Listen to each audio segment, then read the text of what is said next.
বংগহৰদেউ আপুনি আমাৰ কথা চিন্তা কৰিব নালাগে দেশৰ স্বাৰ্থৰ বাবে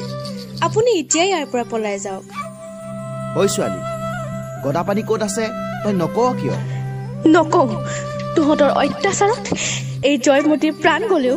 বংগহৰদেউৰ সন্ধান মই কেতিয়াও নিদিও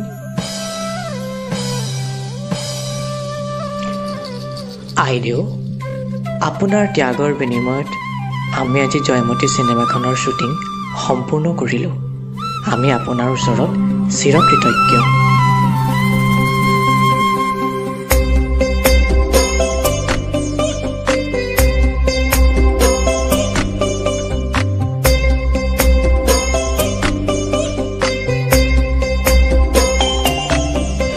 চি এগৰাকী ছোৱালী হৈ পৰপুৰুষক বংগহৰদেউ বুলি সম্বোধন কৰি চিনেমা কৰি দেখুৱাব আহিছ আজিৰ পৰা তই বৰ ঘৰত প্ৰৱেশ কৰিব নোৱাৰ